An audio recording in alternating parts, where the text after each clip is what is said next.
So I've rewritten this problem up here on the board. Here's our nonlinear system. You can see that negative xy term, which is why this corresponds to competing species. And all I've done here is I've given names to a couple of things. I've named the function that gives us x prime f, and I've named the function that gives us y prime g. And then I just named my equilibrium point x naught, y naught. Because I'm sometimes going to be writing things out in the generic case, in which case I'll be using x naught and y naught and f and g.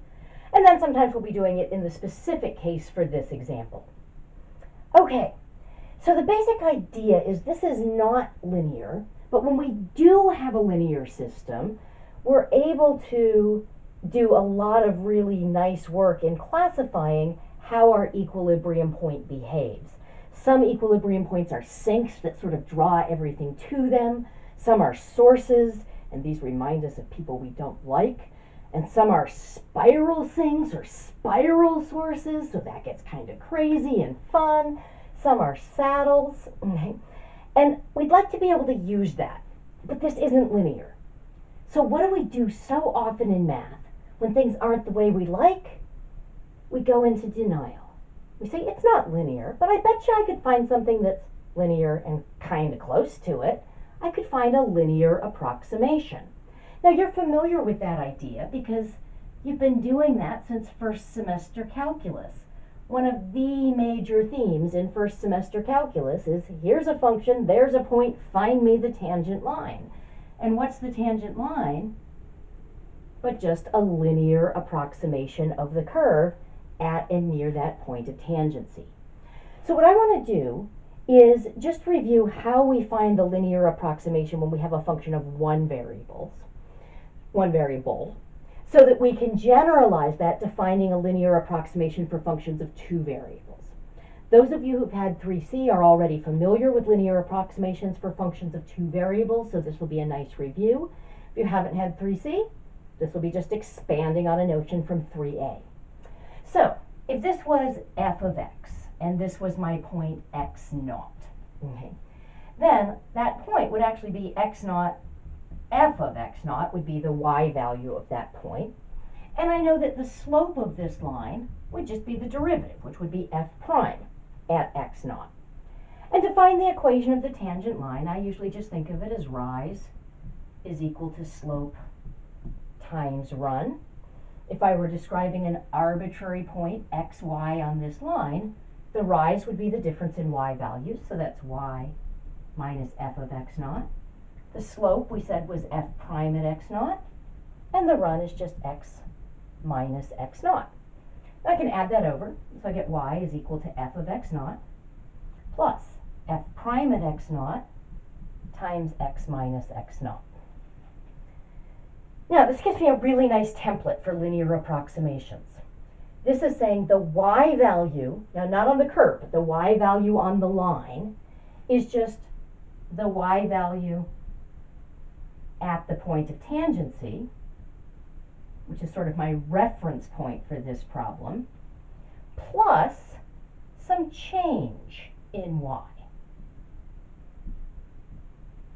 So if I'm here, I'm obviously no longer here. That's because my y value has changed by this amount. And of course, that change is going to be a signed quantity. In this case, my y value has decreased. Okay. But how do we calculate that? Well, it's the rise. It's just the slope times the run. It's the rate of change of y with respect to x multiplied by the amount that x changes. So this basic idea that the y value on the linear function that approximates my nonlinear function is just the y value at my reference point plus some change, and that change is rate of change times amount of change, that's the template that we're going to work with when we pass to working with functions of two variables.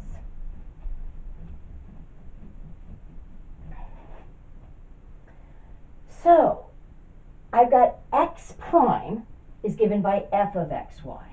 I'm going to come up with a linear function that approximates f of xy. So, that's going to be the f value at my reference point, the x prime value at my reference point, okay, plus some change. But here, there are two variables.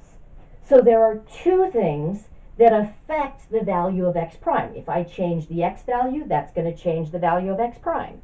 If I change the y value, that's going to change the value of x prime. So I need to take them both into account. Now, if you remember when we were just working with the tangent line, we said we'd get the amount that the output, our y value, changed by multiplying a rate of change by an amount of change in the input variable. I'm going to do exactly the same thing. I've got this nifty function, the partial of f with respect to x, that I can evaluate at that reference point. Okay. That gives me the rate of change of the output of f, which is my x prime value, with respect to x. So it tells me if I change x but hold y constant, how does that affect the output of this function? So that's the rate of change of my x prime with respect to x. I'm just going to multiply that by the amount that x changes. So if x naught, y naught,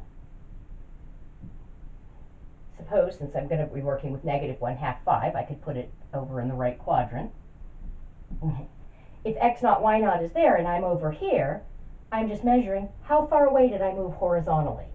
And this is going to tell me approximately how much of a change that induced in the value of x prime.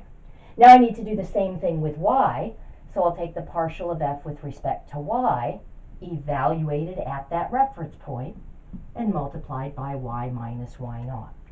So that gives me the linear approximation for this function f, which was giving me my x prime values.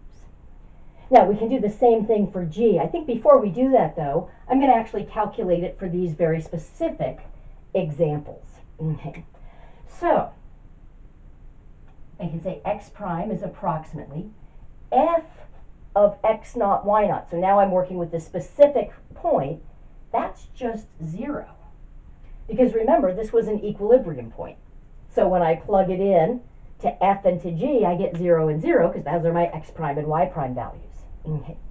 Now, in calculating this, that's going to be a two-step process. I need to first of all calculate the function, the partial derivative of f with respect to x. So, with respect to x, derivative of 4x is just 4 minus 4x. And then when I get to this term, I need to remember that when I'm calculating partial derivatives, I'm holding the other variable constant. So I'm just treating y as a constant, so this will be minus y. Now, once I have that, I can evaluate that at this particular point, at negative 1/2 5. And that's going to give me 4 plus 2 minus 5. That's going to give me 1. So I'm going to get plus 1 times x minus x naught, plus, now I need to calculate the partial with respect to y. Well, when y is my variable, I'm treating x as a constant. So 4x and 2x squared are just constant functions. Their derivative is 0. The derivative here would be negative x. So the partial of f with respect to y, evaluated at negative 1/2 5, is just positive 1/2. So I will get 1/2 times y minus y naught. It is very, very important that I remember to evaluate my derivatives at this point so that I'm getting numbers here rather than functions. If I were to keep this as a negative x, I would no longer have a linear function because I'd have an x times a y again. But if I have a number here, then I'm getting just a linear function. X prime is a linear function in x and y. X prime is approximately this linear function in x and y. Okay, now I can do exactly the same thing for y prime. I can say y prime was given by g of xy, so that's going to be approximately g evaluated at this reference point, plus the partial derivative of g with respect to x at that reference point, times x minus x naught, plus the partial derivative of g with respect to y at that reference point, times y minus y naught. So we get y prime is approximated by this linear function. Now again, that's 0 because remember this was an equilibrium point. Okay. So if I look at the partial of g with respect to x, let's see, that's going to be 0, 0, negative 4y. So the partial of g with respect to x at negative 1/2 5 is just negative 20. So I can plug that in here. So I get minus 20 times x minus x naught. And then plus, let's see, we need the partial of g with respect to y. So that's going to be 3 minus 2y minus 4x. And if I evaluate that at this reference point, negative 1/2 5, that's going to be 3 minus 10 plus 2, which is negative 5. So I'll get minus 5 times y minus y naught.